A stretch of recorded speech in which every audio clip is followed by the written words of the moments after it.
Wow.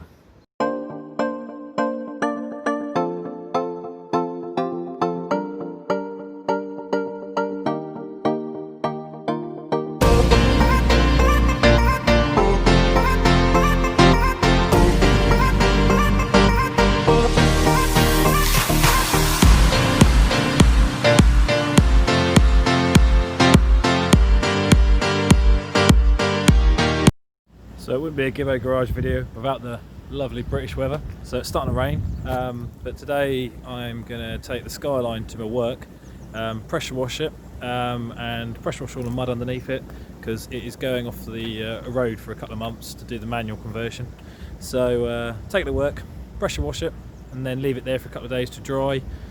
Just double check underneath it, and then probably wax oil it. But I'll take you along for the exciting pressure washing process. Okay, so the best laid plans never work. So just turned up at work, and a farmer nearby has actually driven through the power cables and completely cut off the whole power to like the workshop or the whole area really. So it's got no power, so no pressure washing, and I can't even open the doors apart from using the chains. So that's another thing to do now.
Right, yeah, so here we are at work in one of the spare bays.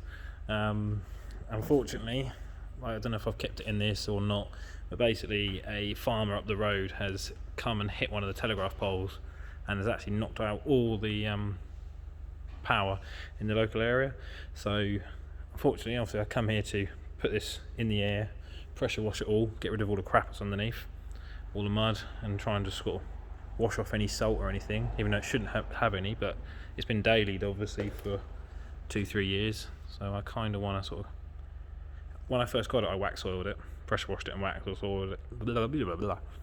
Pressure washed it and wax oiled it, so hopefully it's all good still underneath. Every MOT it's always been nice and fresh, but this time around it's got quite muddy. So yeah, so hopefully when the power's back on during the week maybe, or the next weekend, I shall pressure wash it all and then wax oil it, check it out, anything it needs doing, and then wax oil it. And then in the meantime I shall hopefully pull my finger out and buy a clutch and flywheel so I can finally get rid of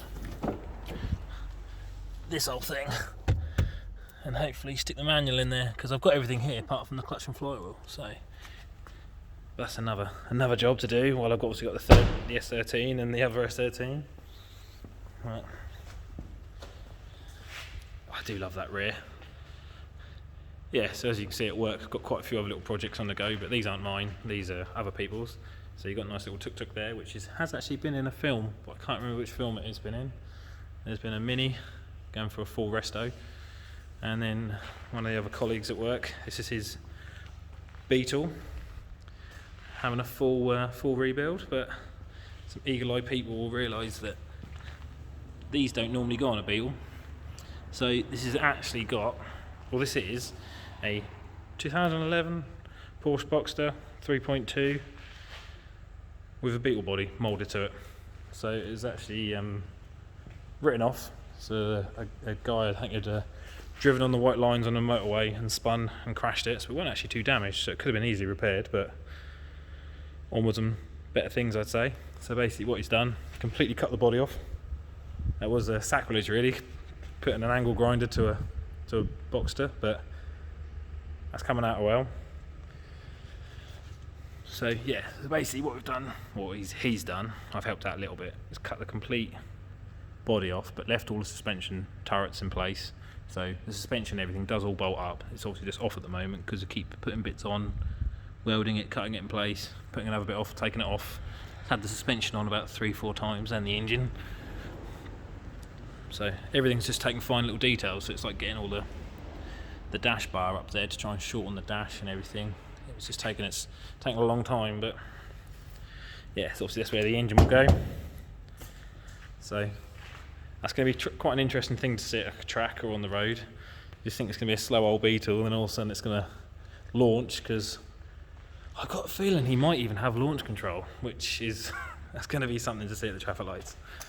But yeah, it's definitely taken its time due to the old COVID, but that's going to be a wide old thing. I think we worked out that the arches are going to have to be wide and like 4 inches each side. But what I'll try and do is I'll try and get him when he's available and do a full talk through about it. So he's very much in two minds whether to keep it all retro looking or go all out and go like really bright colours and really in your face race thing. But put a comment down the bottom if you think it should be retro or if it should be all out sort of in your face track car. So it's now time to introduce the rig. So this is my Land Rover 110 country wagon. It is just before when they classed him as a Defender. So it's actually an 89, I think. But yeah, it's a 200 TDI out of a Discovery. So at least it's got a decent engine in it. Obviously for its age it's a little bit ropey, but that's fine. It does the job. Well, I say it does the job. I haven't actually tried it yet. So basically the main thing is with this was I wanted something. Well, I've always wanted one, and they're going up in price like crazy. Every time I look at it, they're more expensive. So I thought it was time to bite the bullet. I've had this now probably 6 months. I got it actually just at the start of lockdown, which was great timing. But that did give me the opportunity to basically convert the back of it into like a camper. So the idea of this is basically well, it's great for the winter. So if we have another beast from the east, I'm covered. But yeah, so I can basically tow my car to the track or drift event or whatever, or anywhere, and then if needs be, or if it's a weekend event, I can then sleep in the back of it. So I'll show you that in a minute. Yes, this is actually like the second time me trying to do this, and it's I keep cocking up or messing up. So yeah, here's your front of it, typical massive steering wheel. Actually, I tell you what, some of these I've driven, you drive down the road and you do this, but this one is actually fairly sturdy in the middle, which is quite good. It's a sunroof model, which unfortunately does have a little bit of seepage, but that's the standard for a Land Rover. You don't really stay too dry on one of these. Well, that's not too bad. It's not too bad.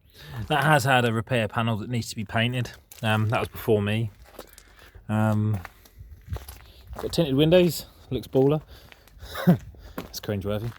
But yeah, so this is the bit I'm sort of quite proud of. It looks really messy at the moment because I've literally just got back from work, as hopefully you've seen. Oh god. So effectively, basically what it is it used to be like an 18-seater or 12-seater. So I took all the rear seats out. We've then soundproofed it and then done all the headlining. Took that out because that was all sagging because it got damp inside. And then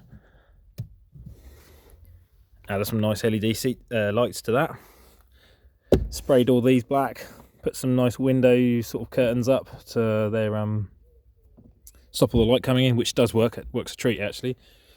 And yeah, so put this little panel here. So what we basically have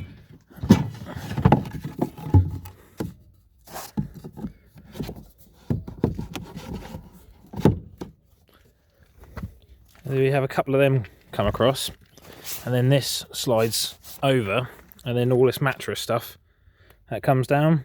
So the mattress covers the whole back of the Land Rover, and you can easily fit, well, me, the partner, and our Dalmatian in.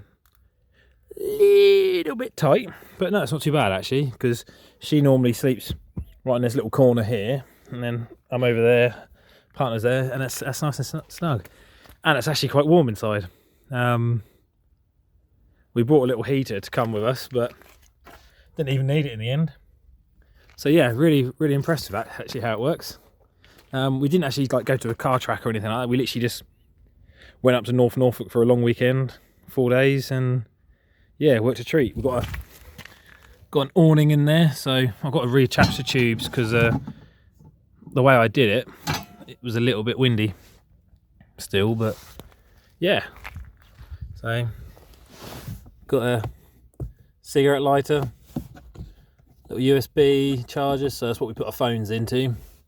So far all I've done is just put cabin lights on, which are obviously them ones, and that's then hooked up to a leisure battery, which is that's the dog's bed, by the way, so while we're driving along she can see where she's going. So the leisure battery is there. I've got one of the biggest ones I can get hold of, which has been a treat. This then goes onto a split charge system, or split charge relay. So that then basically allows, so when the engine's running, that will charge up the main battery and the leisure battery at the same time. So you haven't got to worry about, if you're parked up for a week, that you run both batteries flat. And it worked, it seemed to work. Got a few little spares in there, well, some cables, some coolant, and duct tape and cable ties. What more do you want? A little multimeter. I don't know why I bought that. I think I was just overly cautious. Some extra relays. There's the kettle. So this is the little cubby hole bit. So this side's like the mechanical side, and then the passenger side is like sort of like the cooking storage area. So that's sort of the back bit. So it still needs finishing because we had to keep on adding stuff. So yeah, that's got like the washing basin in it, which comes out.